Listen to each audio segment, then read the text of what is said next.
माननीय मुख्य अतिथि महोदया,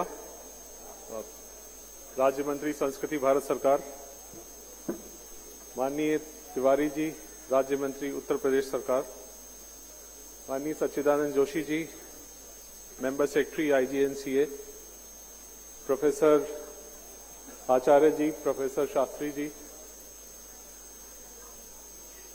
इस खूबसूरत ऑडिटोरियम में पधारे सभी महानुभाव एवं काशी के समस्त निवासियों,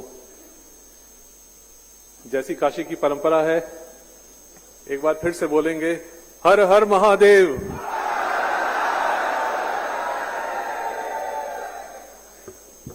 बहुत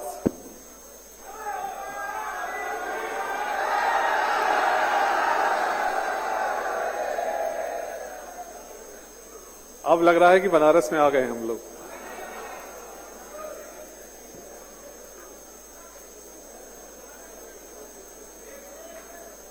जैसा कि आप सबको विदित है, आजादी का अमृत महोत्सव भारत की स्वतंत्रता की 75वीं वर्षगांठ के उपलक्ष्य में आयोजित किया जा रहा है।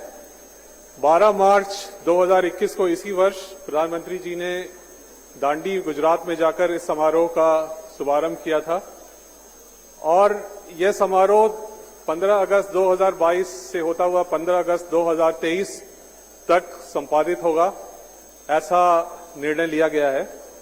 बहुत ही बृहद समारोह है, पूरी सरकार जन जन का उत्सव है और इसकी जो राष्ट्रीय समिति है उसके अध्यक्ष खुद माननीय प्रधानमंत्री जी हैं, जो आपके सांसद भी हैं, और इसकी जो क्रियान्विति होती है, नेशनल इम्प्लीमेंटेशन कमेटी, राष्ट्रीय क्रियान्वयन समिति, उसके अध्यक्ष माननीय गृह मंत्री जी श्री अमित शाह जी हैं।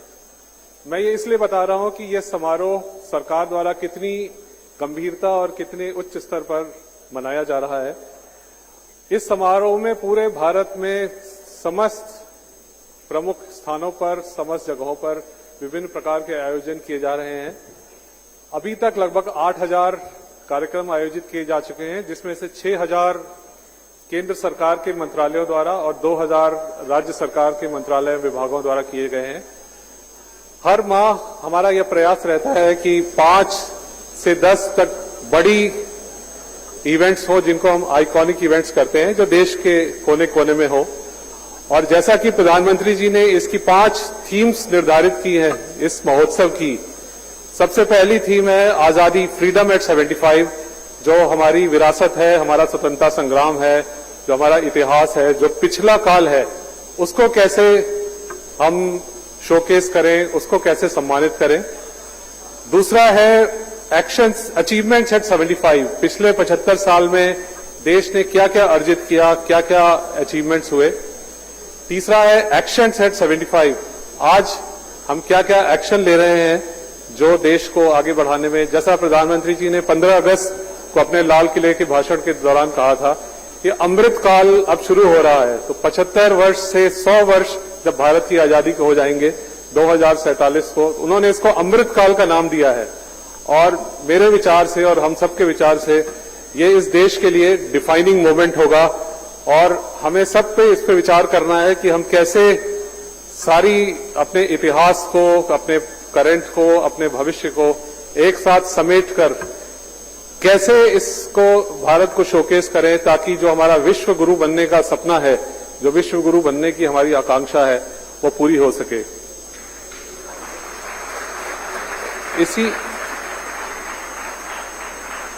इसी आकांक्षा के तहत भारत के विभिन्न स्थानों पर, जैसा मैंने पूर्व में निवेदन किया, विभिन्न कार्यक्रमों का आयोजन किया गया है। और मुझे याद है कि एक समिति की जब बैठक हो रही थी बहुत उच्च स्तर की, जब काशी उत्सव का नाम आया तो 1 सेकंड में ही ये प्रस्ताव अप्रूव हो गया कि काशी शंकर जी की नगरी है और यहाँ जो विभूतियां हुई हैं, यहाँ की जो संस्कृति है, यहाँ की जो परंपरा है, यहाँ का जो रहन सहन है, यहाँ का जो खान पान है, उसमें इतनी सारी चीजें हैं सेलिब्रेट करने की, इतनी सारी चीजें हैं कि अगर हम 15 अगस्त 2023 तक हर दिन एक सेलिब्रेट करें फिर भी शायद ये कम पड़ जाएगा। तो इसीलिए काशी उत्सव को ये मैं इसलिए भी बहुत आत्मविश्वास के साथ कह रहा हूं क्योंकि मैं यहीं पर पढ़ा हूं। मेरी पढ़ाई राजघाट स्कूल बनारस और फिर काशी हिंदू विश्वविद्यालय की IIT में हुई है। तो जैसा कहते हैं कि हमहू बनारसी है।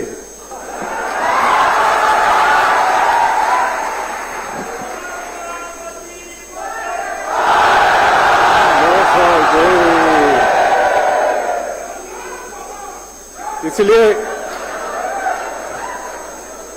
और एक बहुत बड़े फिलोसोफर पश्चिम के हैं, रूमी, उनकी एक अंग्रेजी में छोटी सी एक लाइन है कि you wander looking for diamond from room to room and then you realize it is on your neck. हम हीरे की तलाश एक कमरे से दूसरे कमरे में करते हैं, लेकिन अंत में जाकर पता लगता है कि वो हीरा तो हमारी गर्दन में ही लटका हुआ था। तो ये जो फिलॉसफी है ये काशी के लिए बहुत ही उपयुक्त है। हम पेरिस, न्यूयॉर्क, टोक्यो, लंदन और पता नहीं क्या क्या करते रहते हैं। हमारी मुख्य अतिथि जी विदेश राज्य मंत्री भी हैं, बहुत जगह जगह जाती हैं। हम लोग जब भी पूछते हैं तो पता लगा आज पेरिस में है, आज लंदन में है। लेकिन जो रूमी की जो कहावत है कि कितना भी हम ढूंढ लें, जो चीज भैया बनारस में है वो कहीं नहीं है। तो इन्हीं सब भावनाओं को लेकर उच्च स्तर पर यह निर्णय किया गया कि काशी को सेलिब्रेट किया जाए और उसी की परिणति आज का प्रोग्राम है। कई बार इतना कुछ हो रहा है आपके शहर में, उसको मिस कृपया मत करिएगा कभी भी। हम जब पढ़ते थे बीएचयू में तो उस उस्ताद बिस्मिल्लाह खां जी का कार्यक्रम हो रहा होता था, एन राजम जी की वायलिन चल रही होती थी। हम उसको छोड़कर एक फटीचर सा कोई अंग्रेजी गाना सुनने चले जाते थे। कितना मिस किया हमने उसको। अब जाकर पश्चाताप होता है कि काश उस समय उस्ताद बिस्मिल्लाह खां के कार्यक्रम में सम्मिलित हो जाते, रविशंकर जी के कार्यक्रम को सुन लेते। छन्नूलाल मिश्रा जी आज हमारे बीच में नहीं है, आज प्रोग्राम में नहीं है, हमने बुलाया था उनको। किसी सर आपसे ज्यादा हमारा प्रेम इसलिए है कि उन्होंने हमें छठी कक्षा में म्यूजिक पढ़ाया था राजघाट स्कूल में, पर 1976 में हम उस हीरे को पहचान नहीं पाए। जब हमारे म्यूजिक टीचर वो अपॉइंट हुए तो हम उनकी साइकिल की हवा निकाल देते थे। हमको पता नहीं था उनके टैलेंट के बारे में, और इसीलिए शायद राग मल्हार छोड़ के हम आज सिर्फ राग दरबारी पर भी हम लौट आए हैं, और उसके अलावा कोई राग हमको नहीं आती है। मेरा सिर्फ ये कहने का मकसद ये है कि जो काशी में जो घटित हो रहा है, रोज काशी के कोने कोने में जो घटित हो रहा है, उसको अपने आप में समेटने का प्रयास करें। यही सबसे बड़ी काशी के प्रति हमारी सम्मान होगा, काशी के प्रति हमारी जो भावनाएं हैं उसको प्रदर्शित किया जा सकेगा। छोटी छोटी चीजें होती रहती हैं, उनको कृपया मिस न करें। और यहाँ की जो साहित्यिक विभूतियां हैं, जो 6 मुंशी प्रेमचंद जी, तुलसीदास जी, कबीरदास जी, संत रविदास जी, भारतेंदु हरिश्चंद्र, जयशंकर प्रसाद के आपने कामायनी का मंचन देखा, इन सब में जो हीरे छुपे हुए हैं उनको भी ढूंढने का प्रयास करें। और ये अंग्रेजी तो चलती रहेगी, पर जो ये है इसको सेलिब्रेट करें। और आप सब यहाँ पधारे, मुझे पता है आप किसका इंतजार कर रहे हैं, वो भी शीघ्र आएंगे।